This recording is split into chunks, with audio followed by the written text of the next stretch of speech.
Welcome to the final module for this class, which is Module 15, Conclusions. Although I don't really like the title Conclusions after all, because conclusions makes it sound like you're coming to the end of your journey of learning more about Alaska Native people and Alaska Native cultures, and I hope that that's never the case. I hope that for as long as you live in Alaska, you are always learning about Alaska Native cultures and peoples. So I don't love the word conclusion. Maybe I should call this lecture my anti-conclusion, or perhaps even better, just an opening, right?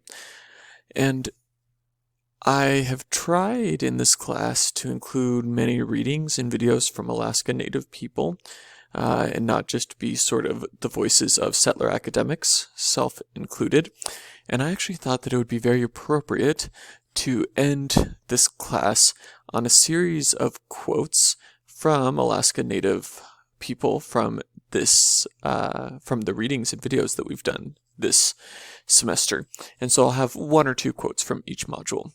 The first one is from Module 1, and it's from Aaron Leggett, who's Danita Athabaskan.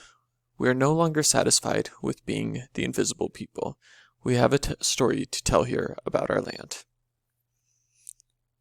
Module 2, from Sherry Berretta, who's Alutiiq. First, who we are. We are Inupiaq, Yupik, Cupik, Siberian Yupik, Tlingit, Haida, Tsimshian, Iyak, Athabaskan, Aleut, and Alutiiq. We are the indigenous people of Alaska. For over 10,000 years, our ancestors have lived and thrived in one of the harshest areas of the world. We have more than 230 small villages scattered in the largest landmass contained in one state of the Union.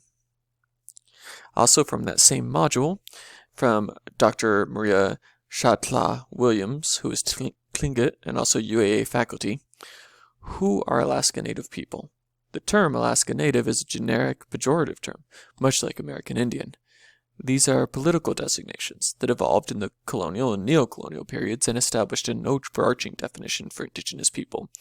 Today, Alaska Native is the accepted definition for the indigenous people of Alaska. In actuality, there are 20 different indigenous languages spoken in Alaska and 7 or 8 broad cultural groups, depending upon interpretation. The different cultural groups also had varied social practices that were as wide-ranging as the landscape.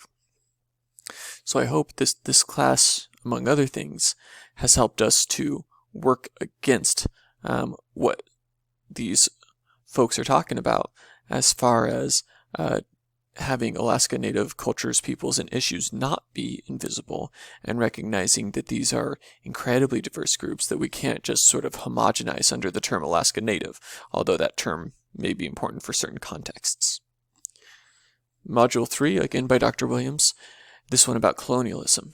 The colonizing process almost always has two aspects: resource exploitation and the forced remaking of the human cultural landscape. The indigenous people of Alaska during the colonial period were often forced to become Christian, were subject to deadly epidemic diseases, and lost control of their land base.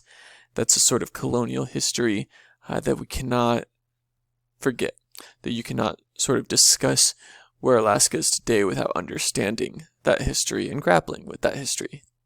That's part of living here on this land. Module 4, from Don Wright, who's Gwich'in. This was the module where we talked a lot about ANTH. Quote, we are not asking for anything. We are offering the U.S. government 84% of our property. This was said in the context of the Alaska Native Claims adjudication and eventual settlement. Module 5, Danita. This is from Danita Peter, who is Danita, as well as Alan Boris, who is not, but studied with Danita people extensively. Quote, achieving the spiritual state of true belief, or k'ech-el-t'nai, resulted in perceiving nature as an ordered system in which individuals symbolically replicated each generation as a symmetrical copy of the previous one by performing certain daily rituals.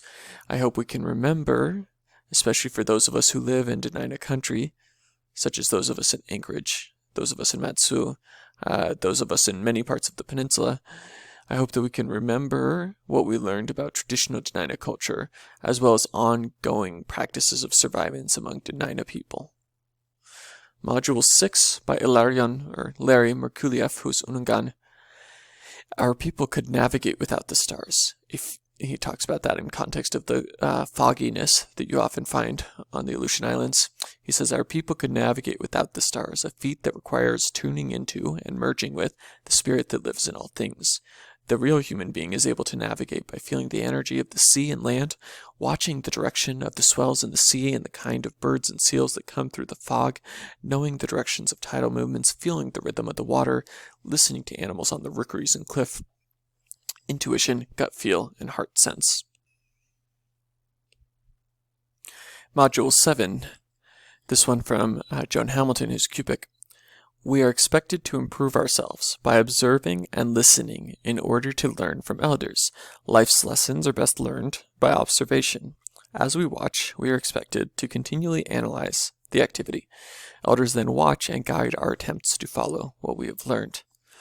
So I hope in these modules where we studied lifeways of, for example, Sugpiaq people, Unangan people, Yupik people, we learned a great deal about learning and about different ways of learning perhaps than the ones that we are often exposed to in Western educational systems. Not necessarily better or worse, but different types of learning that allow one to navigate the seas without stars or replicate the activity of an elder.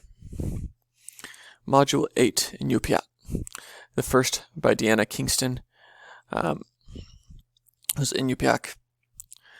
And this is from one of our readings. From an outsider's perspective, Ugiamvangmiat Ilukit Atut do not appear to be humorous, and an outsider would probably not understand their significance in terms of how these songs reflect something of the social structure of the Ugiamvangmiat, nor might they understand how the songs contribute to the transmission of cultural norms. By couching admonishments within humorous songs, Ugiamvangmiut could point out inappropriate behavior while still maintaining a peaceful and cooperative relationship.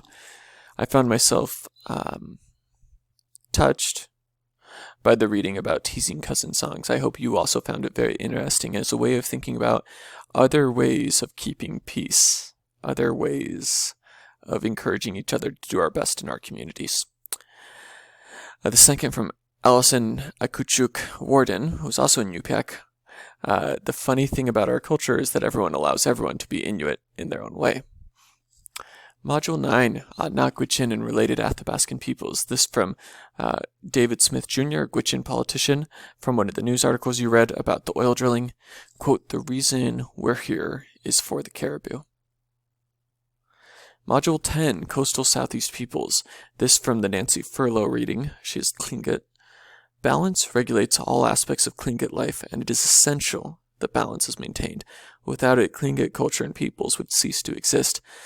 I thought it was particularly powerful the way in which concepts of balance, ownership, duality were embedded within the Tlingit response to the bombing of Angoon and the ongoing historical trauma involved in this and how that related to central philosophical ideas which, far from having disappeared in the wake of colonialism and Christianization, have in fact continued to structure Tlingit society.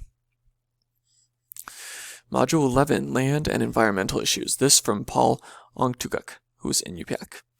Yes, some Alaska Native corporations do support mining, some support logging, and others support drilling for natural gas and oil. Still, simply acknowledging that these activities occur is not a blank check of support for any and all activities, but a consideration of this kind of development. So I hope in Module 11 we were able to, on the one hand, see the significant impacts and threats posed by environmental pollution to many Alaska Native people, and at the same time acknowledge the realities and complexities of the fact that for Alaska Native communities, as with many communities, people need to make a living, and that here in Alaska often involves some degree of resource extraction. And so I hope that module did a good job of highlighting both sides of that. Module 12, Contemporary Religious and Spiritual Dynamics. This from Harold Napoleon, who is Yupik from the Uyurak reading. Uyurak encompassed the spiritual world in which the Yupik lived. It outlined the way of living in harmony within this spirit world and with the spirit beings that inhabited this world. To the Yupik, the land, the rivers, the heavens, the seas, and all that dwelled within them were spirit and therefore sacred. I thought it was very profound. how Harold Napoleon talked about the trauma from the epidemics of Yupik people in the early 20th century and how that led to very rapid spiritual change. Module 13, Language Loss and Revitalization. This from Jean Brennig, who's Haida. How thrilling to realize the dire predictions about our languages do not have to come true. We can save our own languages. We can save our own languages. Module 14, Representation, Art, and Heritage. They have stolen my history and misrepresented it, from Ted Mayek Sr. from the King Island reading, involving the opera that was produced. I think these are good quotes to go with each other to talk about the fact that culture, Alaska Native culture, as far as cultural survival and cultural well-being, still faces significant trials, significant challenges in the 21st century, including misrepresentation. At the same time, to recognize stories of survivance and thriving and persistence and perseverance, such as that of resuscitating Haida language from the brink. In Module 15, this quote from Ilarion Merkulief again, and from the Roderick book. Native people in every region of the state fundamentally desire more control over their lives.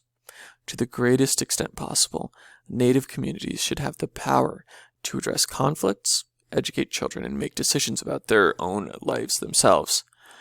Now, I think it goes without saying that people in this class have a variety of different opinions about socio-political issues.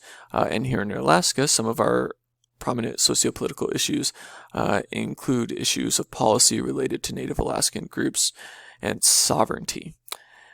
And, it is not my job to convince you of one political point of view or another. I don't see that as what I do as a teacher. But instead, I hope that whatever the opinions we have, whether about these big policy issues or even the much more smaller, but also in some ways much more profound issues of how we treat one another from different backgrounds in day-to-day interactions, I hope that these decisions and these discussions for you are informed by an understanding of Alaska Native peoples and of their histories, plural. With that, then, I'll leave with a brief plea from your instructor. Listen, you're going to forget most of what you learned in this class. I hope that's not true. I hope you remember these important knowledge, important readings. I've tried to pick readings from Native authors that highlight really important things, and I hope you remember a great deal of it, perhaps more of that than actually what I said. At the same time, the way human brains work and the way education works is, statistically speaking, most people in the class will probably forget quite a bit of the material they learned, 6 months from now, a year from now. That's natural. That's normal. But please, please, please, please, do not let this be the end of your journey to better understand Alaska Native people and Alaska Native cultures who are here, who are vibrant, and who deserve our respect and a listening ear. Thank you for your time, and thank you for a wonderful semester.